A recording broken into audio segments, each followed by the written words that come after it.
Hi, I'm Chris McCoy, and welcome to the Memphis Flyer podcast. Every week, we jump on here to tell you what's going on in Memphis, what are we doing in the paper, and we didn't do it last week, though, because I was in Italy, but I'm going to tell you all about that in just a second. We got Kailynn here today. Hello. As our guest host. So we just got back. I just got back from Italy. Super fun. Yes, it was great. I was there with my wife, was the editor and one of the producers on this film called Newport and the Great Folk Dream that Robert Gordon, who is a Memphis director, did. And it was invited to the Venice Film Festival for its world premiere, and we killed it. They killed it. I didn't do anything but make some sandwiches. Okay. Just as important. It was important. We got to keep the brains fed. Go keep those big brains fed. You know, people were congratulating me. I was like, well, whatever, you know. But yes, absolutely killed. I can't wait for everybody to see the film. And we just had a really great time in Italy. And I'd never been to Venice before. It was like dreamy. Yes. It was really dreamy. And they're like the canals and everything. Mm-hmm. And everything is like, oh, that's cute. That just must be something. No, it's like super functional. Like they have, we don't, Memphis. Now this is a sore spot with us here specifically because Kailynn has been keeping up with the Matta story. Yes. Yeah. Okay. So we can't even run buses on these streets that we have. They have water taxis and water buses and it's a lagoon. It's like the whole thing is like built in a lagoon. I think there's like 80 or 90 islands altogether. Oh, wow. And it works. And it's like easy to get to places. There's no, like in the San Marco, like the actual like island, the historic Venice, like only about 50,000 people live there. And then on the terra firma, is what they call it. I think it's like about 1 million in the metro, But on the historic, like there's no cars, there's no bicycles, there's like rarely hand carts. I saw like a DoorDasher dude with a big backpack, like walking. And I'll tell you, one thing I've discovered is that if you walk 10 kilometers a day, you can eat whatever you want. That's very true. That's very true. So we had a great time. Kailynn, what happened since I was gone?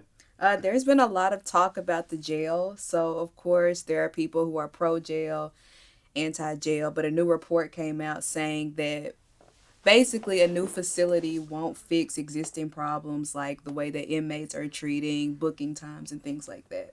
Wow. Yeah. So, so they're talking about building an entirely new facility back where the old Firestone plant was in Fraser, right? 201's been there for... It's what, 50 years old, maybe? Something like that. But the reports, I know you've been keeping up with this too. The reports you're hearing out of that place is just horrifying. Yeah.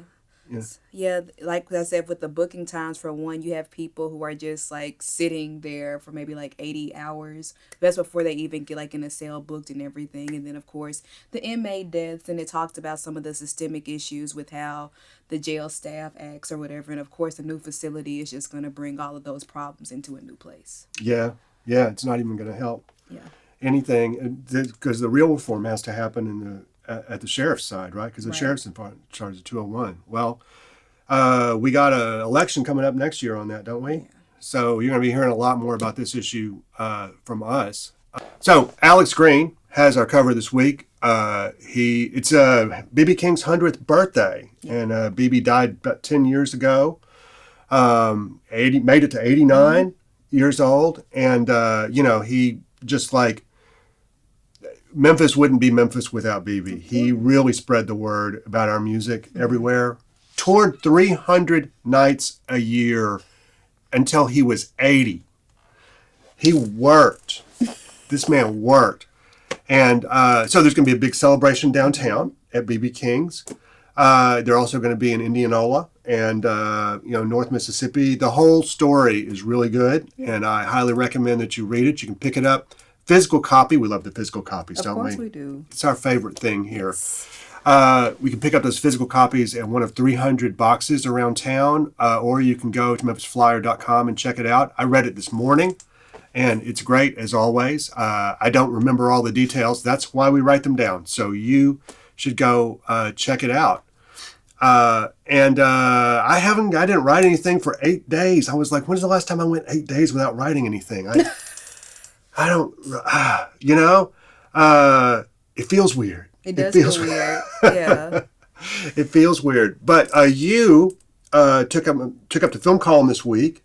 Tell the folks what you did. Yes, so I watched the new documentary on Hulu and Disney Plus by Anscape, Memphis to the Mountain, that follows the Memphis Rox climbers as they prepare to go to Mount Kenya. So before they went to Mount Kenya, it takes them to Vegas, and it took them to Colorado with Phil Henderson and Alex Honnold to kind of prepare them for that feat. Mm-hmm. So, Memphis Rox is a rock climbing gym. Yes. That is it's in Soulsville? Yes. Yeah.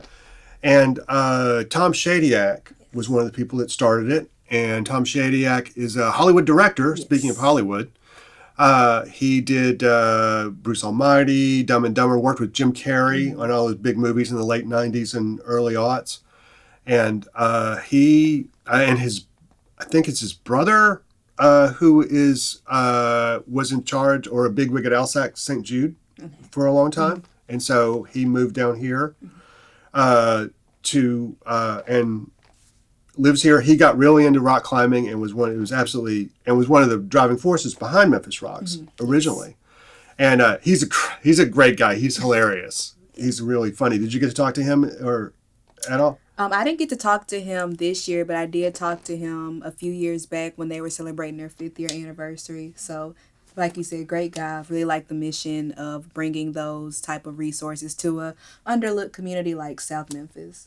And as you mentioned in the story, like rock climbing is one of those perceived as a white sport, right? And they're trying to change that at Memphis Rox, or at least give people opportunity, right? Yeah, like they said, the community, the aspects of it, the teamwork, and that's one of the things that I really appreciated about it is you're seeing, I guess, Black people do something that people don't perceive them to do, but you're also seeing them do well at it. They're set up for success to excel in that. Mm-hmm.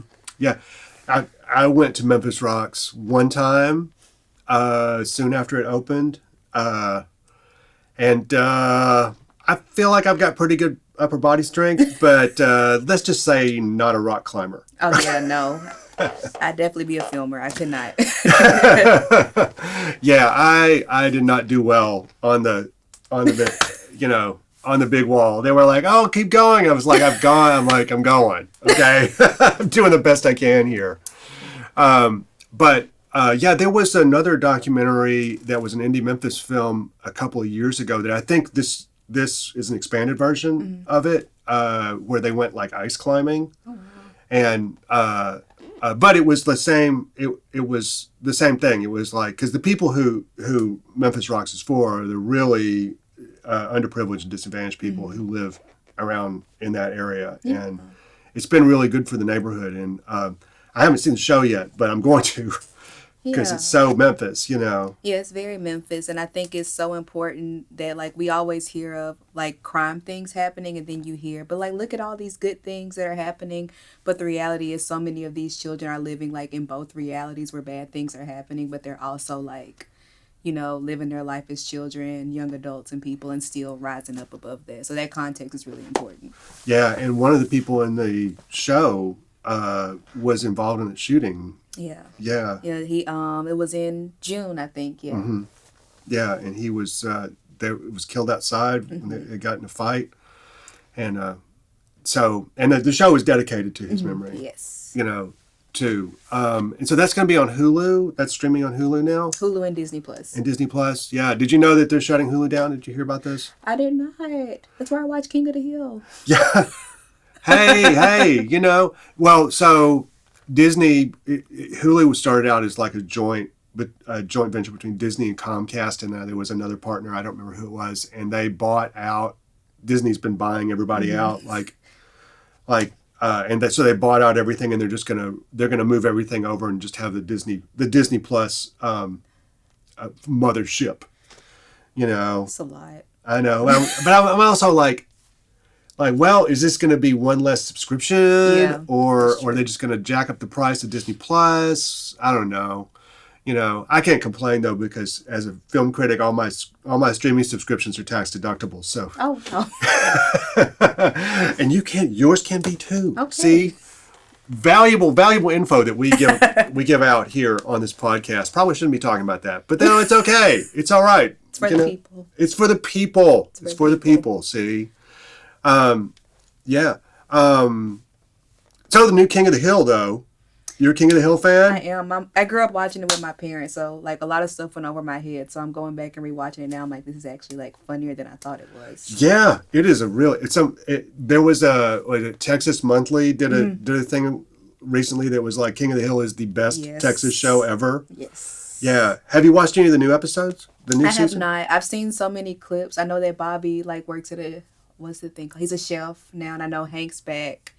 And I noticed that Luann's not there, and that makes me sad. Oh, that was so tragic, wasn't it? Oh, yeah. I didn't really know her. And what was her name? It was Brittany Murphy. Brittany Murphy. I had the Brittany part. Mm-hmm.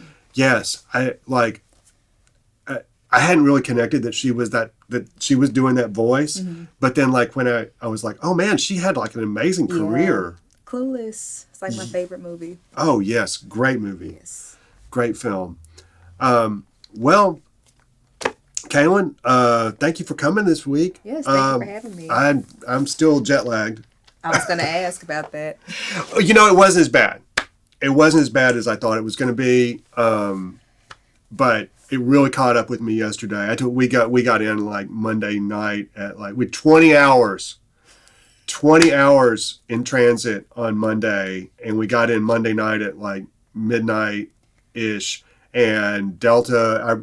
One of our bags was still in Atlanta, and I was like, well, at least it wasn't in Charles de Gaulle, because we went Venice to Charles de Gaulle to Atlanta to Memphis in one day, and it was hard. Oh yeah, I can imagine. But I was like at least, and we kept getting delayed because there was big storms over the Alps, and we couldn't get out of Venice, and we were like, we were going to miss our connection. So, but we didn't. Missed our connection, but it was just run, wait, like the whole time. Oh, and we would have missed the plane in, I know you guys really care about this, right? We would have missed the plane in Venice because they messed up the boarding, like which gate we were supposed to be in. We were at the wrong gate, and there was an announcement, and I would not have, and I heard the announcement, and it was like in, this heavily accented Italian voice. It was Laura Jean Hawking, and the only reason that I recognize that as my wife's name is because when they announced her name at the film festival, she was an editor. It was Laura Jean Hawking Montaggio. So Montaggio is editor. Oh. Yeah, except it means assembly, and we mean editor. When we say editor, the base word is like take things down, mm-hmm. But montaggio means assembly. So it's like sort of the opposite meaning. But if I had not heard her name announced, I would have not put it together that that's what they were saying over the loudspeaker. And then we would have like been stranded in Venice, which at this point doesn't sound that bad. But anyways, this has been the Memphis Flyer podcast. We will see you at Cooper Young this weekend. And Cooper Young's this weekend. It is this weekend. I know. It's Saturday. It's always one of my favorite things in Memphis. With just me and 100,000 of my closest friends. But it's better than it sounds. And the music lineup is really great this year, too. So we will see you at Cooper Young. I'm going to stop going on digressions, and we're going to let you go. It's Memphis Flyer Podcast. We'll see you next week.